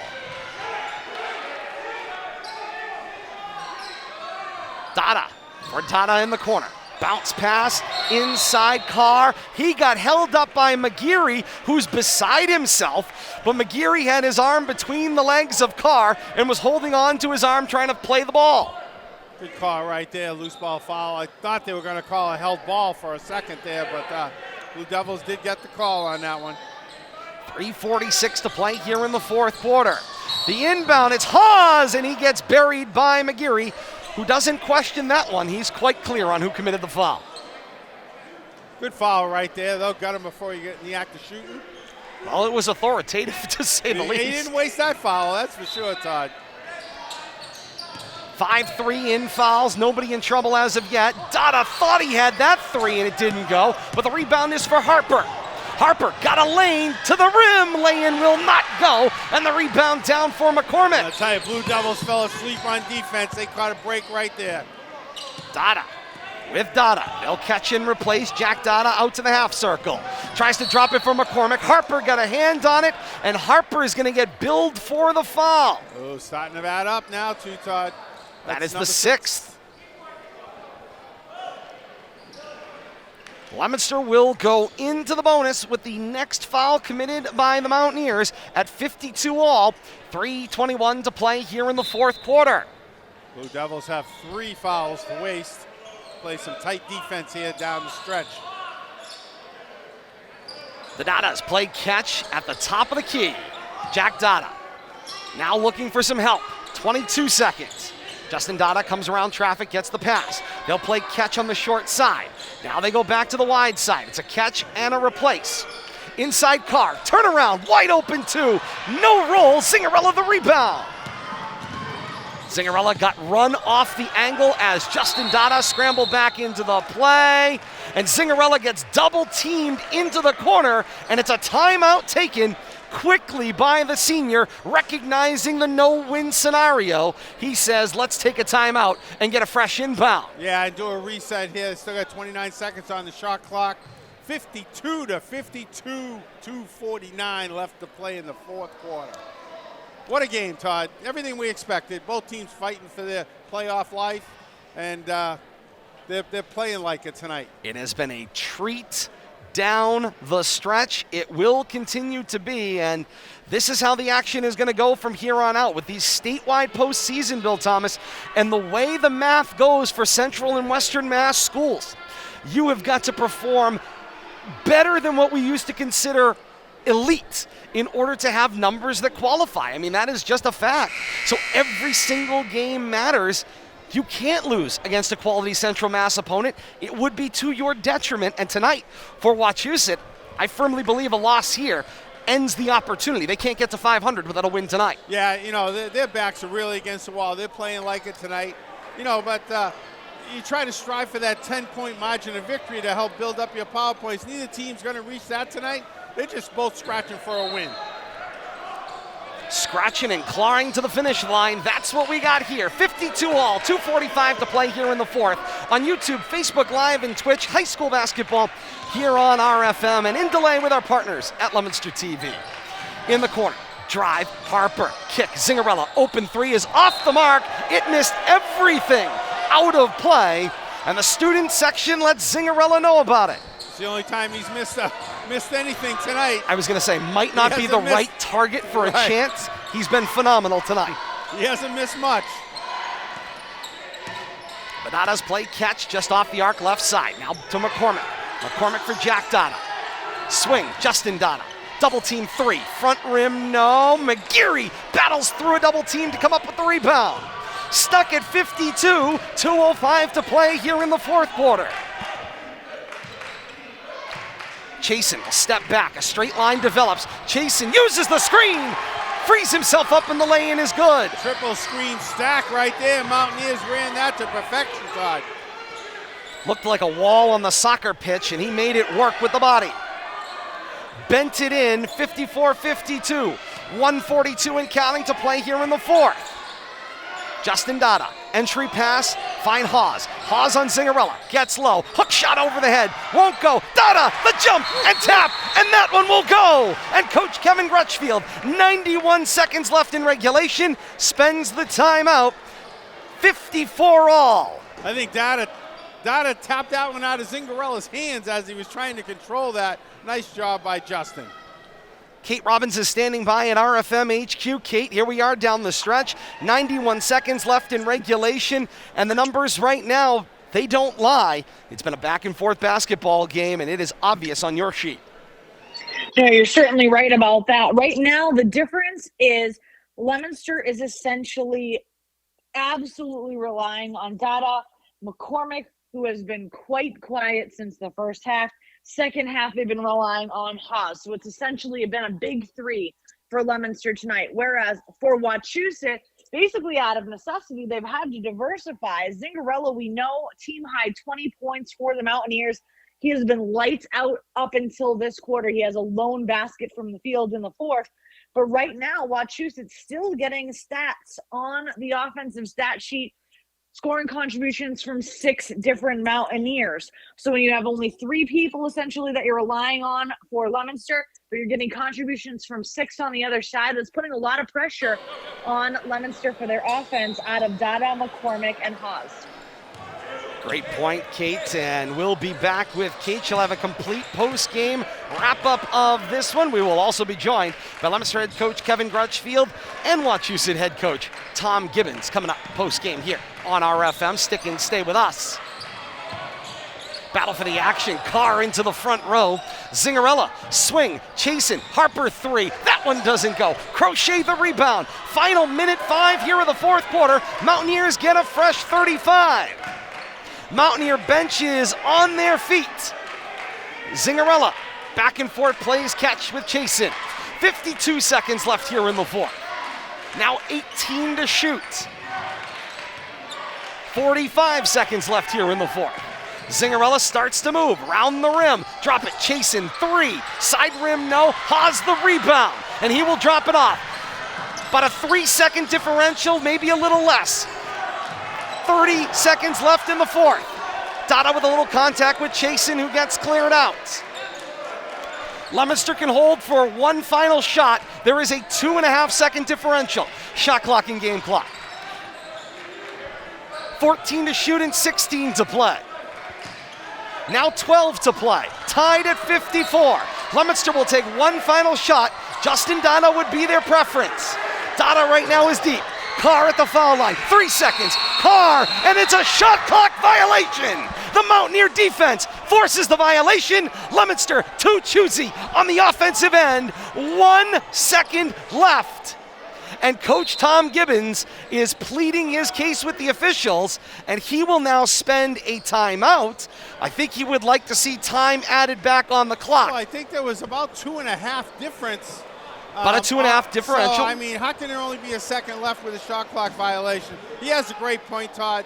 And I think I don't know if he's going to win the argument, but, there was definitely more than a second difference between game clock and shot clock. I will repeat the obvious. I think they should put about another 1.5 seconds up there. There is no replay in high school sports at this time in Massachusetts. So there is no ability to go to the monitor. At the college level, this would be definitively at the monitor. They would add time back on the clock potentially. The officials here, all they can rely on is what they saw as the action was going. The official at the top of the key, Bill Thomas, has responsibility for the shot clock, but he's going to try to watch the shot clock, the game clock, and the action on the floor that he's officiating. That's one thing too many in a two-person crew. Yeah, but when the shot clock goes off, the game clock, and now they put a 0.5 second back on, Todd, and I think they maybe should have put a 1.5 seconds, but they're kind of compromising here, but I think it's a good compromise. It's the best you can do under the circumstances you're in. Nobody's happy, and that's really the best compromise. Clock will begin on first contact. Harper finds Chasen. Chasen in open space. Lost the handle into the student section. Overtime here inside the gym at Leominster High School on a Tuesday night. Bonus basketball, 4 minutes. Let's go. 54. Leominster and Wachusett. Both teams needing the win. And we're going to spend some more time trying to hash it out. Kate Robbins is standing by at RFM HQ. And Kate, you've got to look at those stats through regulation. I certainly do. We're coming from Patrick's bedroom as we are in desperate need of a diaper change. So we are going to click him into the peanut. We're going to give him Mr. Fox. I got the numbers upstairs with me. However, here we go. Right now, obviously, tie ball game after regulation. Zingarella for the Mountaineers, team high 20 points. The Mountaineers shot 3 of 3 from the line. So they shot 100%, but only 3 people go to the line. McCormick right now for Leominster, 13 points. Dada with 23. He was 2 of 2 from the line. Haas with 10. Right now, the Blue Devils, 4 of 5 as a team from the line. They're shooting 80%. So both sides, both teams doing a good job from the line. Somebody just needs to win the basketball game. Kate, thank you so much. You can You ready for a diaper, buddy? Here we go. literally do your duty. People think it's easy. Tip off, we begin overtime period number 1 here inside the gym at Leominster High School. Mountaineers win the tap. They control half court to the right. Drive down the lane. Shot is up from Chasen. That won't go. And Donna down with it. 3:40 to play in overtime number 1. 54 all. Possession arrow favors Leominster on a tie-up. Fouls 6-3. Nobody is in the bonus as of yet. A foul drawn on the floor by Leominster would lead to a 1-and-1 opportunity. Leominster with 4 fouls to give. Dada, swing, McCormick, corner, Carr. Justin Dada is wide open on the left of the floor. And the giveaway, Chasen on a 3-on-2 down floor. It's Harper. Harper, jump stop through the lane. The lay-in is good. Breaks the log jam, 56-54. Good job right there, working that baseline. Mountaineers take the early lead in overtime. Dada and Dada playing catch, and Leominster right now, Bill Thomas, has gotten a little bit stagnant on the offensive end, and they have not been executing down the stretch in the 4th. They've given up on that baseline too, Todd. McCormick the blow by, around and down, the 3 points will go. 57-56 Blue Devils, 2.5 to play in overtime. Harper plays catch. Harper gets it right back on the give and go with McGeary, and they reclaim the lead. End to end and back and forth we go. 58-57 Wachusett with the lead. 2:12 and counting in overtime number 1. Dada goes to Jack Dada, top of the key. Touch pass right for McCormick. Bounce inside. Kick right back out. Dada got an open look at 3. Rims out and won't go. Carr the rebound. Sends it up top. Tipped into the open floor by McGeary. It will let Leominster go back and play it. 31 seconds on the shot clock. Leominster gets another opportunity down the floor. If that doesn't get tipped, that's a backcourt violation, Todd. Big break for the Blue Devils. Carr for Dada. Around for McCormick. Now Carr. Cross court. McCormick is open. Head fake. Right wing. Jumper. Side rim. No. Haas got the rebound. Zingarella was over the back, but they were able to free it up. Haas swings it through Dada. Back to Justin Dada. 1:24 to play in overtime. 58-57 Wachusett. And it's a giveaway. Zingarella gets the pick in the open floor. Correction, that was Harper with the open floor steal. Dada missed Dada on the pass. This is Zingarella in no hurry. Mountaineers +1, 1:03 to play in overtime. Mountaineers in a 5-9 record, needing every single game down the stretch, and Coach Tom Gibbons will spend the timeouts. By our tally, his final timeouts. Tough giveaway by the Blue Devils, but you're right, Todd. They got into this half-court perimeter passing offense and a little careless with those outside passes right there, led to that giveaway. Sometimes being choosy, Bill Thomas, can be to your benefit. Right now, down the stretch in the 4th, perhaps a little too choosy, a little too picky for Leominster. Put them in a difficult situation here, and now 58 4/10 left here in overtime. 58-57 Wachusett's lead. Possession arrow on a tie-up still to Leominster. Next foul against Leominster by Wachusett would lead to a 1-and-1 opportunity. Leominster with 4 fouls to give. Both coaches are going to be in their benches right now, Bill Thomas, as you are thinking about both sides here. What's the message for Coach Gibbons and Coach Crutchfield? Well, I think Coach Gibbons didn't like what he saw here, that outside passing back and forth. They've had a lot of success working the baseline, drawing the defense off. I wouldn't be surprised to see him work it in and out, try to get a baseline layup off the weak side. Same thing back down here. Blue Devils have given up on the baseline. They've turned into a perimeter team here, especially in the latter half of this 4th quarter and this overtime period. They got to find a way to work the ball inside. That's where all the success has been. McGeary will have the inbound at the timeline. And he'll just put it in for Zingarella. Ball in the hands of the senior who has led it all for the Mountaineers. He sees an open lane, drives to the hole, and he finishes strong. Defense just potted right there. They didn't expect him to be aggressive, and he was. 60-57 Mountaineer lead. 42 seconds left in overtime.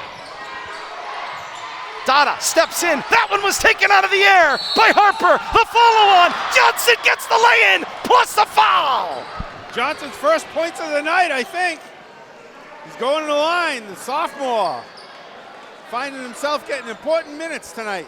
It is the 7th foul called against Wachusett. It was in the act of shooting. The basket goes down good. No, I don't think they gave him credit for the basket. I think it might have rolled out, Todd. Yeah, it's 2 shots. 60-57, like they are go signaling. down. I don't think it went down. It may not have. I think it spun out, Todd, during the excitement. That one will not go for Johnson, or they called the foul before the shot. Well, he wouldn't have got 2 shots, Todd. True, It would have been true a enough. 1-1. True enough. I think the ball spun out on the backside of the rim and all that excitement. Johnson's second will go. He gets 1 out of 2. 60-58. 2-point game. And a timeout spent. That is the overtime timeout spent by Wachusett. They had 1 at the end of regulation. You get 1 into the overtime. That has been spent. 34 2/10 left here in overtime. 60-58. Kate Robbins standing by. And Kate, my, oh my, oh my. Leominster just not finishing on the offensive end. And even when something seems to go their way, they only get part of what they're aiming for. I can confirm that the basket did sneak back out when Johnson made the attempt, but from your camera angle and from your position, it essentially became an optical illusion. If you weren't watching closely and carefully, it certainly looked like at first glance that it did go in. I was able to rewind, and in fact did pop back out, so good call by the officials. Probably an easy call from anybody else's angle except where you and Billy are. Well, thank you, Kate. I appreciate that. I got your back, Jack. Clean diaper here, by the way, at Studio P. We're Hey, good. you know, even in overtime. Tough situation right here for the Blue Devils. Shot clock is going to be off. Blue Devils have to play tough defense or foul. They can foul, though. They have 2. They got lots to give. Jack Dada slipped, chasing into the front court for McGeary. Shot clock is off. 27 seconds left in overtime. Harper for McGeary, and everyone running around the floor trying to give a foul. It ends up being Hawes who gives the foul. For Leominster, just the 4th called on them. Right. The problem here is, Todd, they don't foul quick enough. They're not going to get foul shots. You got to foul and get them to the line. You got to foul right away. Well, that's why this strategy is called foul to extend, right? You're fouling to extend the length of the game. With this many to give, you got to foul almost instantaneously. You got to foul right there, foul right there. And there's the give as Dada goes to the floor. Need to do that one more time. It's the 5th called against Leominster. They got to do it twice more, Bill Thomas. Well, once more to create the sequence, then the second time we'll get them the foul shot. Correct, and stop the clock. So Right. we need to do it twice more in order for this action to go. Should that be the strategy that Coach Crutchfield chooses for Leominster? Gotta get 'em. Harper There's and McCormick gives the foul, and everybody, good sports, understands what's going on here. very situational. Indeed. 20 2/10 left here in overtime. Now this is where it gets interesting. A tight bunched stack. The officials blow the whistle. There was a lot of contact before the ball was even blown ready for play. Good job by the veteran officials working here tonight. Now they've managed a phenomenal game tonight. They have. There's the inbound. Johnson gives the foul. There's foul 7, and the Mountaineers are now in the bonus as well. It'll be a 1+ opportunity, and Zingarella at the line. That's who they would want to have at the line if you're the Mountaineers. 19 Ben the guy. 9/10 left in overtime. Been the man in the second half, actually since the second quarter. They have really missed Marziak, but they've somehow persevered. Zingarella hits the front end. 61-58 Wachusett.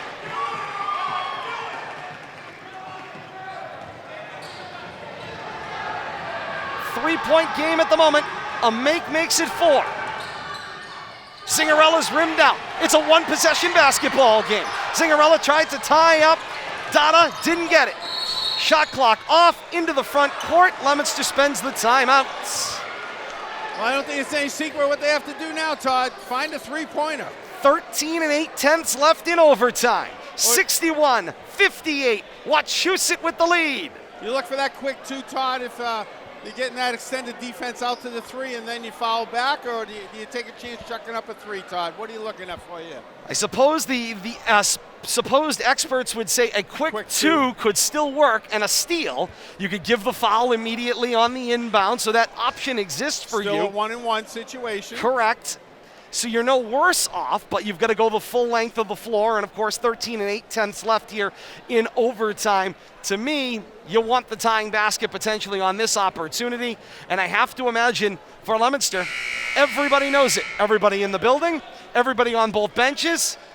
Makes me think that's Justin Donna's the guy you're looking for. You defend the three all the way out to the line. You know, you give him the two, I think, and then the you take midcourt a line. chance. The midcourt line. Well, if it's Justin Donna's got the ball in his hands, yeah. Anybody else, you know, you just defend them out to the three. You know, make them make the two, and then let them foul back. It's going to chew up some clock. We'll have to see how this works out, though. It's what this is where the coaches make their money. Great to have you with us live on RFM tonight, YouTube, Facebook Live, and Twitch, or in delay with our partners at Leominster TV. Here we go. Out of the timeout. 10 seconds left in overtime. Leominster down 3. It's McCormick. No space. Johnson gets room. 3 away. He hits. We're tied. It's 61-all. And a timeout. Coach Kevin Crutchfield spent the timeout. There is triple zeros on the board. We are tied at 61. Wow. Hello, welcome to varsity basketball, Mr. Sophomore. The officials are getting together and trying to keep both benches at bay. Did Coach Crutchfield spend the timeout? Does he want to defend the timeout? Or does he want to go to overtime number 2? That's the debate at the moment. I think we're looking at overtime number 2, Todd. Zeros on the clock. Conversation ensues, and overtime 1 is over. Jaden Johnson, the sophomore, with the start tonight in this basketball game. And the biggest three-pointer of the night to force overtime number 2. Unbelievable right there. You talk about chaos leading to success, and it's exactly what the Blue Devils created right there. I'm not sure that's who they drew up, that they wanted to take that last second shot in the huddle, but the ball found its way to him, and he knew what to do with it. Sometimes it is a matter of taking what is available to you, and Leominster looked stuck again. They looked caught. They looked like they didn't have a place to confused. go. Johnson slipped one defender, off-balance 3, and it goes. And of all the players, I think that the Mountaineers are worrying about defending. They have corrected the clock, Bill Thomas. A second and a half is back on the clock. Leominster was charged the timeout. We are still in overtime number 1. See what happens here. 1.5 seconds left. 61-all. Harper, highlight, mid-floor Zingarella. This one is waved off, no good. The officials will blow the play dead.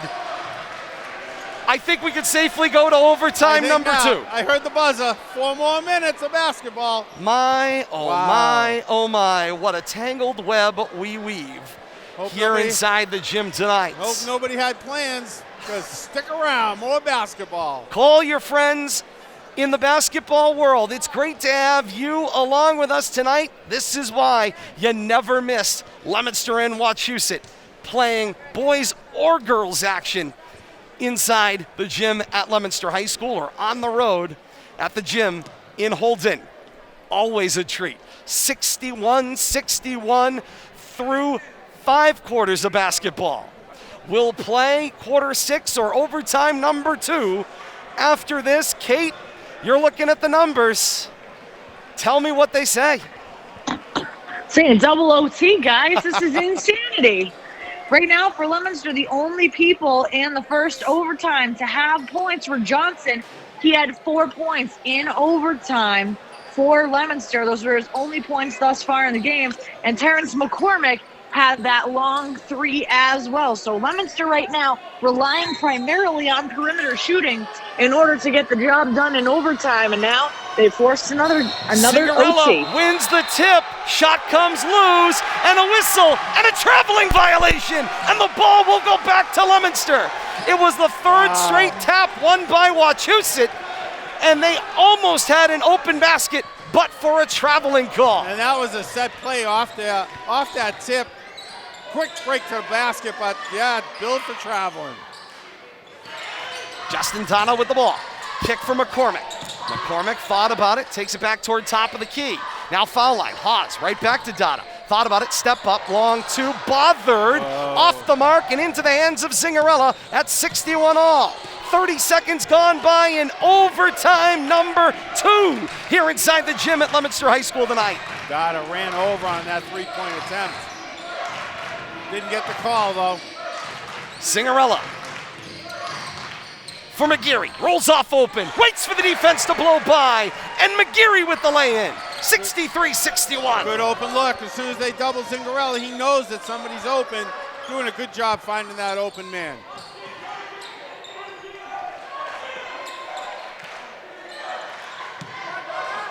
.255 to play in overtime number 2. Both teams look fairly fresh, considering Leominster coming off of a recent game. Haas stripped. Jaden Johnson with the lay-in, tied at 63. .235 and counting to play in overtime 2. McGeary for Zingarella. Spun open side, nobody there, goes behind his back, finds the hands of Chasen. Chasen with the drop off for Harper. Now Crochet. Crochet with the handoff. Finds Zingarella. Zingarella, spin, paint, back, Crochet. 3 from straight away. Rimmed out. Battle for the rebound. Deflected. Off of Donna. Out of bounds. Wachusett basketball. Good call right there, but tell you, good aggressive defense by the Blue Devils. Reset here. 7 fouls aside.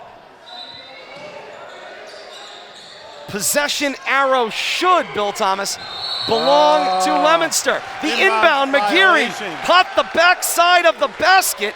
It is out of bounds. It's an unforced error, and the ball back to Leominster.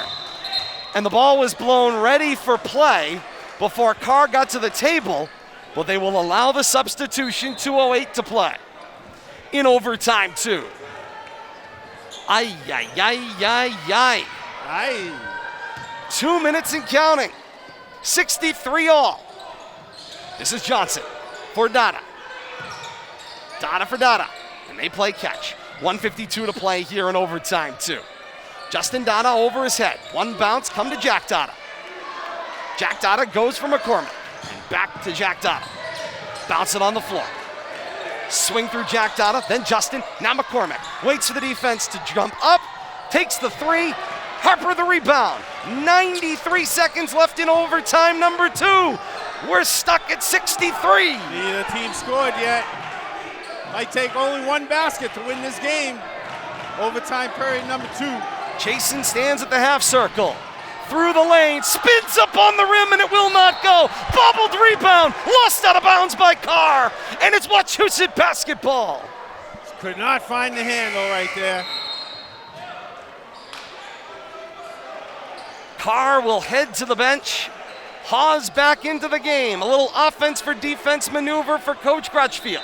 Straight line stack. 1:15 to play in overtime 2.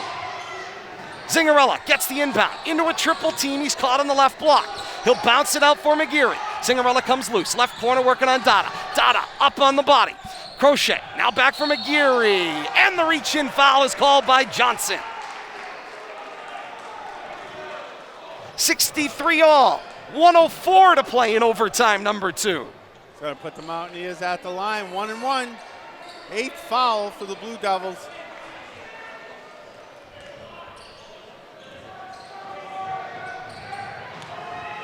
At the line is McGeary. McGary's front end drops. 64-63 Mountaineers. First point of this second overtime period for either team. What a treat we have had for you here tonight. Second away, off the mark. Rebound is down for Hawes. A 1-point lead for Wachusett. Final minute of overtime number 2. Jack Dada for Justin Dada, playing top of the key. They play catch.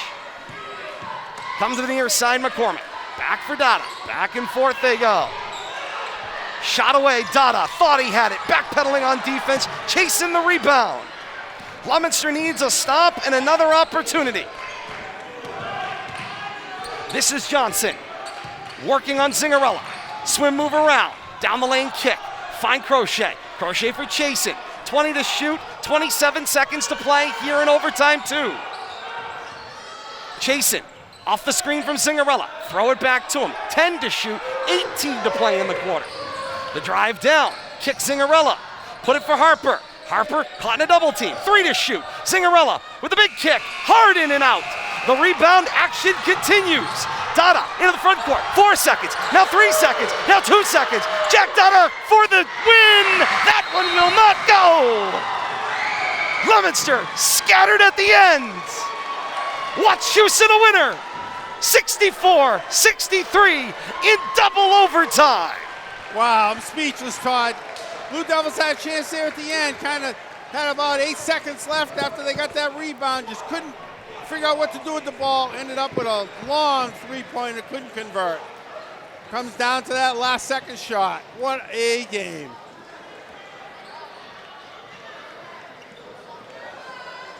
Fans have gotten out of hand on the Leominster side of the floor. Police have had to step in. A fan will be escorted out of the building. Sad ends to a quality night. Seems to be happening more and more here inside the gym at Leominster High School. Blue Devils and the Mountaineers already gone through the handshake line.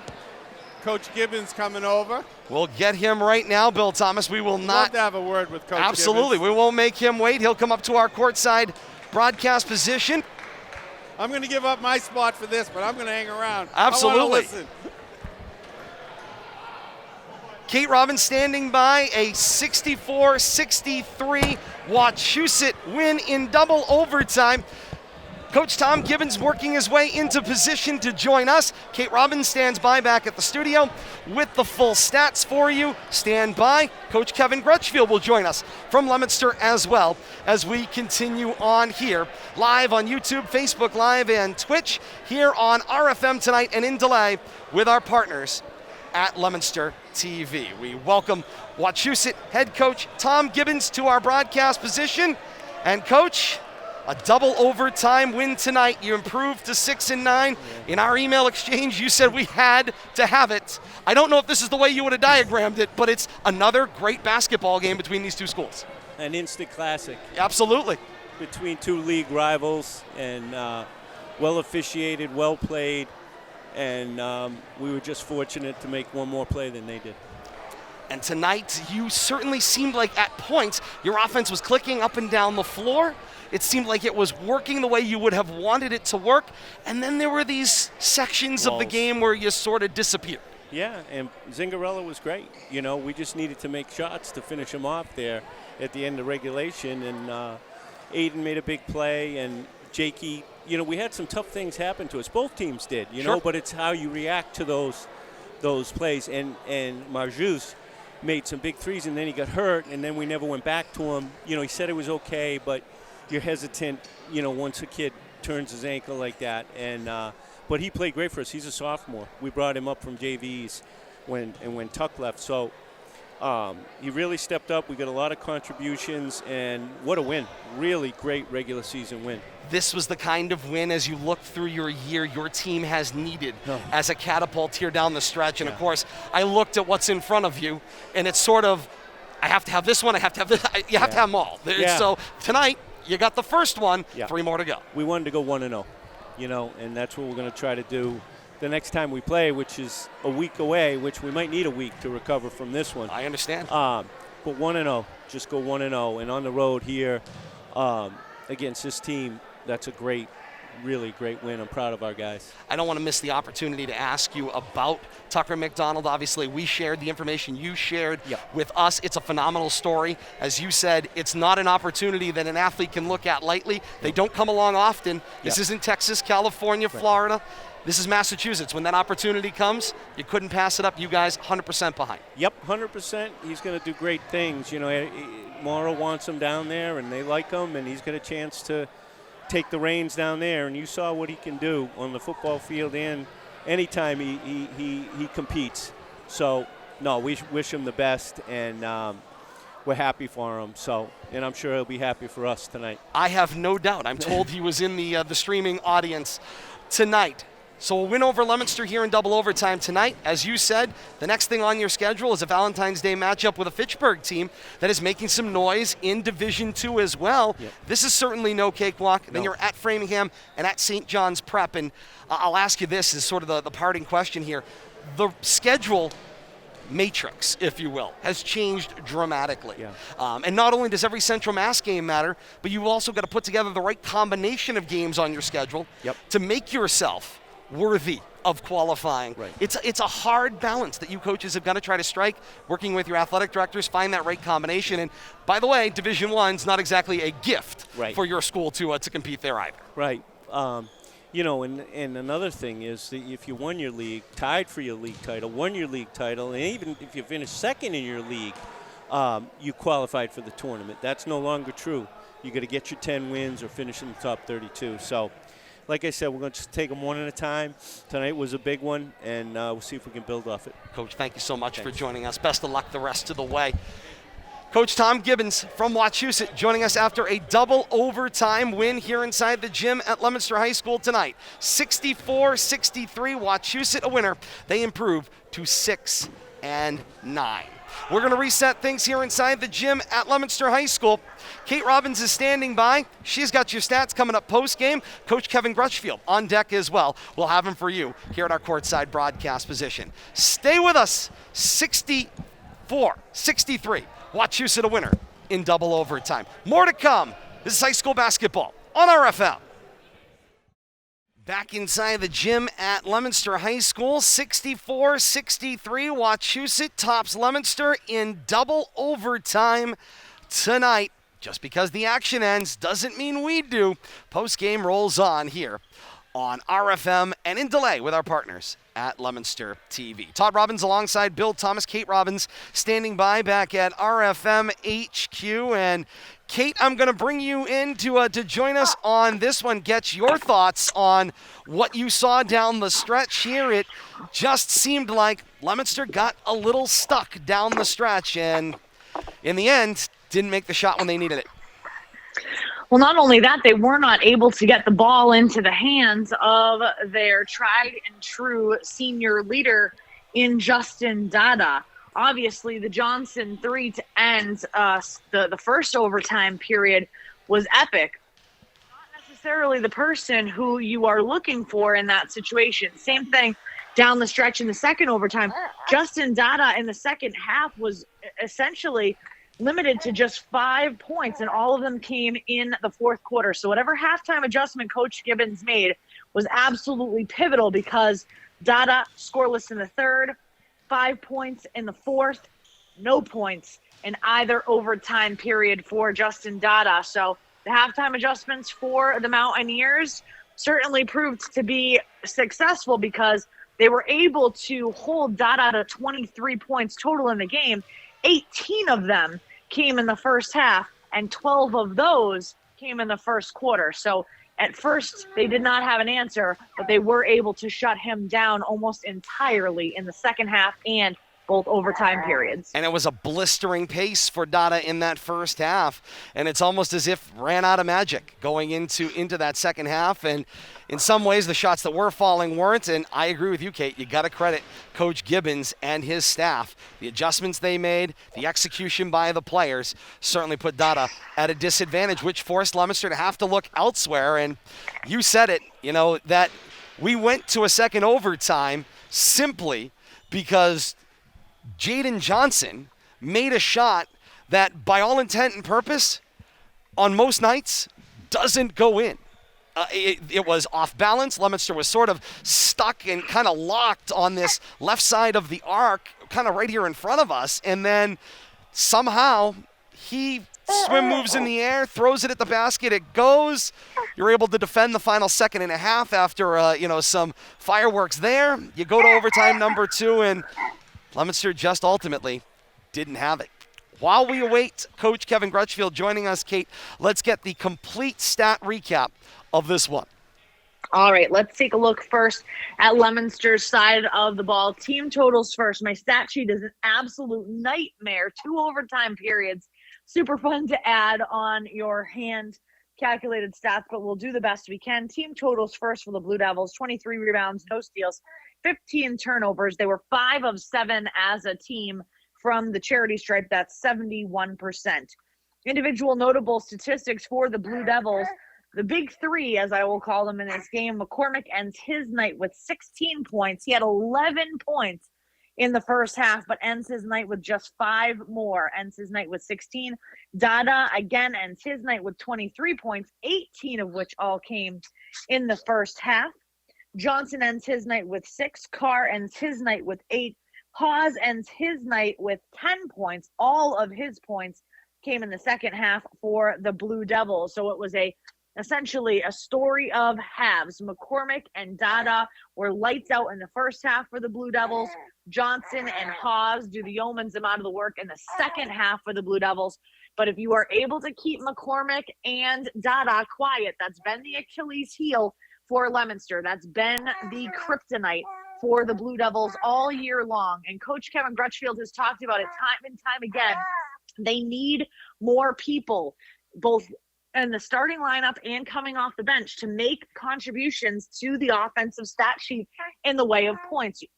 Coach Crutchfield has talked about it. They cannot rely on just Dada or Dada plus 1 in order to beat teams that are of the quality of Wachusett in Central Mass, or essentially pick your poison coming out of Eastern Mass. It needs to be a full team effort, not just the starters. You need the bench players contributing as well. Leominster has always done better offensively when they've diversified their scoring and not just placed the entire game on 1 or 2 players' shoulders. And unfortunately, Wachusett in the second half was able to exploit that. We take a look at the Mountaineers side of the ball. Team totals first: 24 rebounds, 4 steals, 14 turnovers. They were 5 of 8 from the line. If we talk about individual contributions to the stat sheet, the Mountaineers have 6 different members of their roster contributing with points. Zingarella ends his night with a team-high 24. Harper with 10. Chasen with 7. McGreary with 7. Croce with 8. And Marziak with 5. And Leominster goes to double overtime.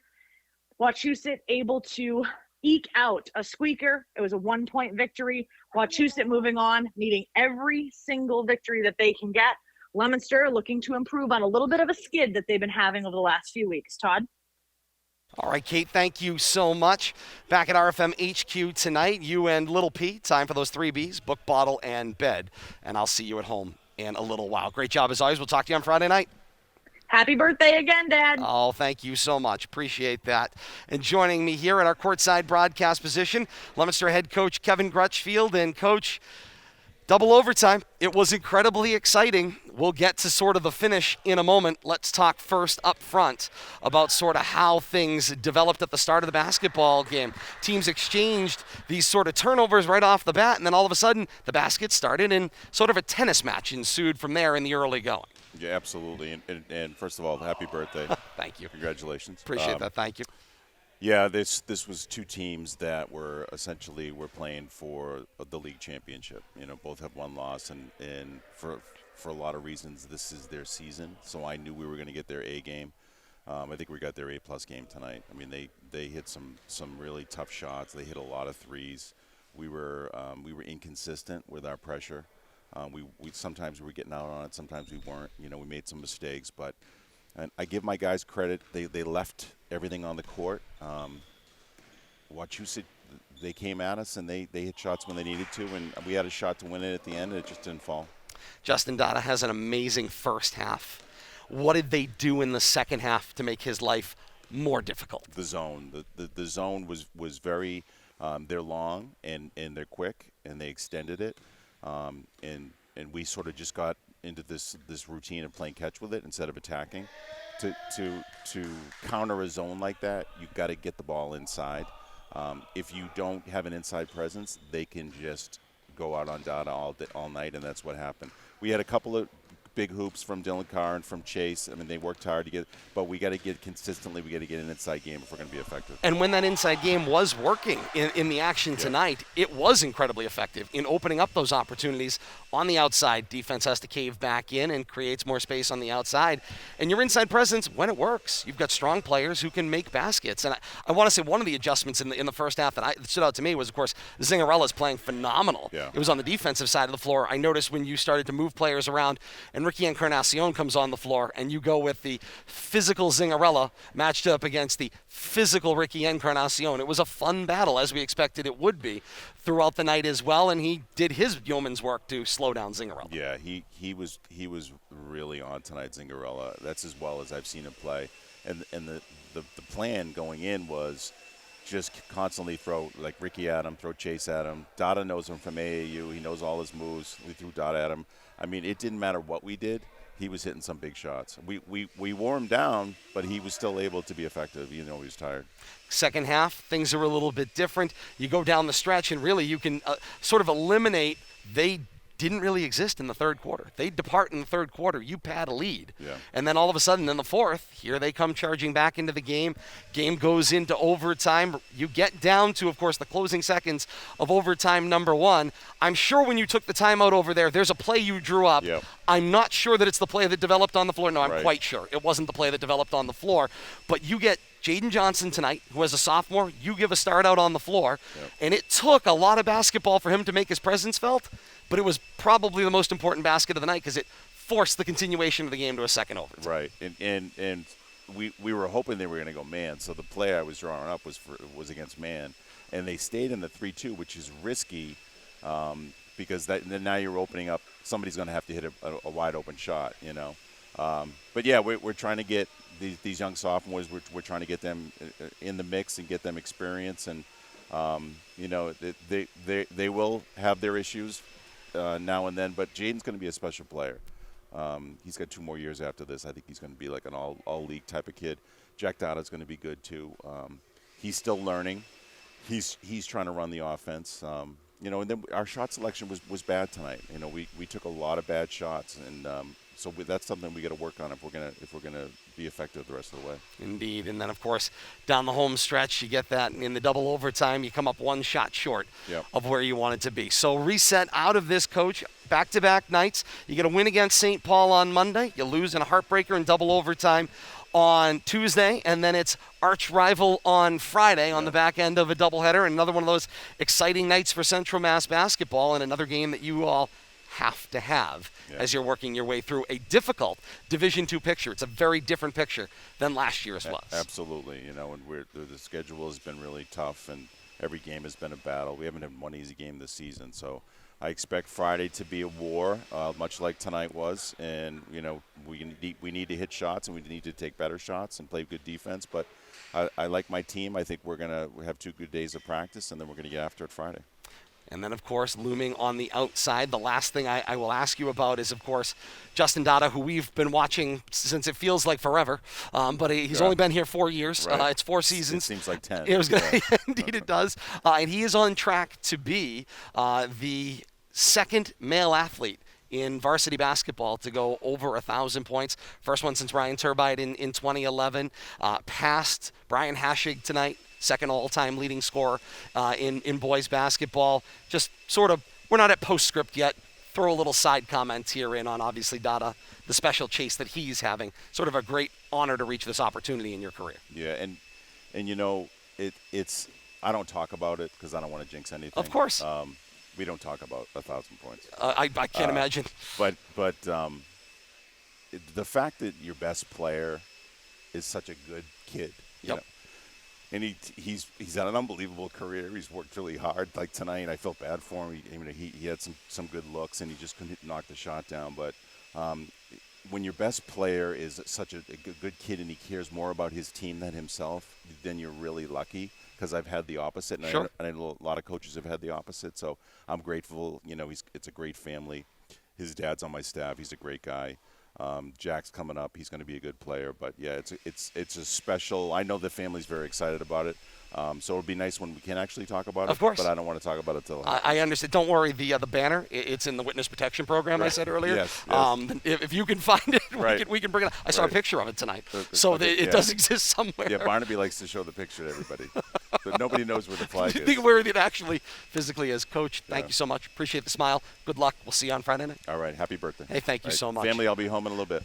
Coach Thank you. Kevin Crutchfield joins us here courtside. We'll see him again on Friday night as Leominster and Fitchburg get ready to do battle here once again this season. We're looking forward to it. We'll have that action for you here on RFM. That is all ahead here as well. We want to thank our partners at Leominster TV, sticking and staying with us all night long, getting a chance to hear from both coaches here post-game and the final stats as well on this double overtime thriller. Wachusett 64 and Leominster 63. Mountaineers are 6-9. Leominster 8-6. So many ways to be a part of the action live here on RFM, Facebook, YouTube, Twitch, all at Media Rivalry or Rivalry Family Media, and then updates on Twitter. We try to bring together some of the best headlines from all those great reporters out across Central Mass and the statewide as we try to bring it all into one place at Media Rivalry on Twitter. Like, follow, and subscribe today. When our action goes live, it finds you. That's the way we like to do things here on RFM. Upcoming action ahead. We said Friday night. It's another rivalry doubleheader here on RFM. It's Friday night, February the 10th. Girls go tipping off at 5 o'clock. Boys will follow on a separate stream at 7. YouTube, Facebook Live, and Twitch. We will have that action for you exclusive here on RFM. We're looking forward to bringing you that action as well. Very excited to be over in the Doug Grudgefield Fieldhouse in Fitchburg. 64-63, Wachusett downs Leominster on a Tuesday night, keeping the Mountaineers' postseason hopes alive in 2023. For Bill Thomas, Bradley Bedard of Leominster TV, Kate Robbins back at RFM HQ, I am Todd Robbins saying thank you so very much for joining us. We'll talk to you again on Friday night at the tail end of a 3-game week. Looking forward to another doubleheader coming up on Friday. 64-63, Wachusett over Leominster in double overtime ends the night. Until Friday night, we say, so long, everybody.